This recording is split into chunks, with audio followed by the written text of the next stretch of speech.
নমস্কার বন্ধুরা, এ রাজ্যের বেকার যুবক যুবতীরা সরকারের মূলত দুটি ঘোষণার ওপর অপেক্ষা করে আছে। একটি হলো বিভিন্ন সরকারি শূন্য পদে নিয়োগ অর্থাৎ কর্মসংস্থান, আর দ্বিতীয়ত কর্মসংস্থানের আগে পর্যন্ত বেকার যুবক যুবতীদের কিছু আর্থিক সহায়তা।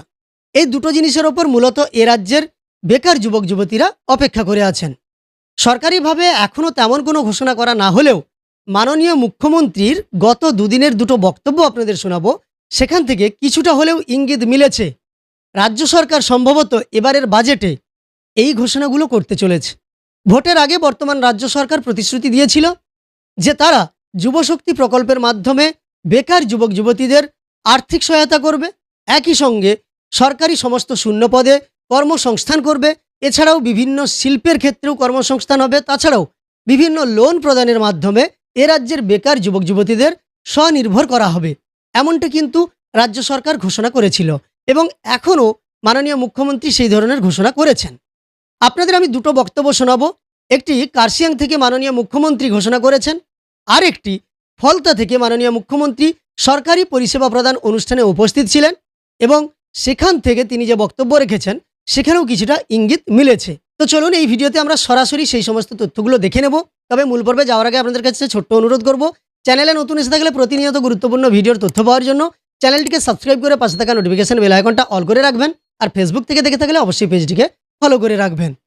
তো আপনাদের চলুন প্রথমে শুনিয়ে দেই মাননীয় মুখ্যমন্ত্রী পাহাড় থেকে অর্থাৎ কার্শিয়াং থেকে যে বক্তব্য দিয়েছিলেন তার সামান্য একটু অংশ, যেখানে বেকার যুবক যুবতীদের ভাতা দেওয়ার ব্যাপারে এবং কর্মসংস্থান ব্যাপারে তিনি কি ঘোষণা করেছিলেন। इस पहाड़ में बेरोजगारी खत्म करने के लिए एजुकेटेड यूथ को हम महीने में भत्ता तो दूंगा, साथ साथ नौकरी देने का काम भी करूंगा। আশা করি আপনারা শুনতে পেলেন।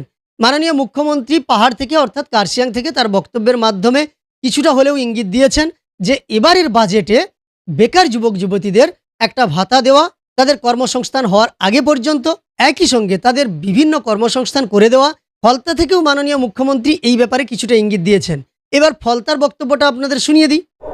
আগামী 22 তারিখে রাজ্য বাজেট আছে, সেখানে যুবকদের জন্য, সরকারি কর্মচারীদের জন্য, আমাদের শিক্ষিত চাকরি প্রার্থীদের জন্য আমাদের আরো অনেক কর্মসূচি আপনারা দেখতে পাবেন।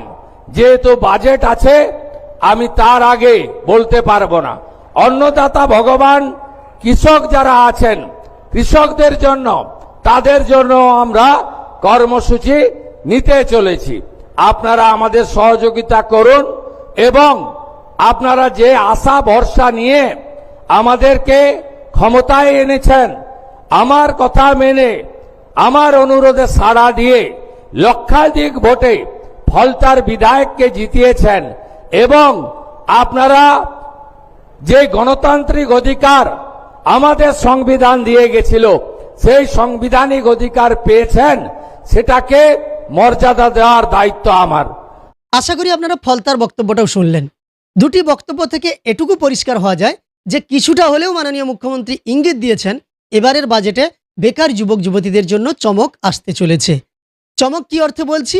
বেকার যুবক যুবতীদের প্রত্যেক মাসে আর্থিক সহায়তা করার ব্যাপারে রাজ্য সরকার ভাববে এবং পরবর্তীকালে তারা যাতে কর্মসংস্থান পায় তাদের কর্মসংস্থানের ব্যাপারেও রাজ্য সরকার ভাববে। ইতিমধ্যেই বেশ কিছু শূন্য পদে নিয়োগের জন্য রাজ্য সরকার কিন্তু শূন্য পদগুলো দেখে নিতে চেয়েছিল, যেমন আমরা শুনেছি পঞ্চায়েত দপ্তরে নিয়োগের ক্ষেত্রে। একইভাবে কর্মসংস্থান এ রাজ্যে হবে।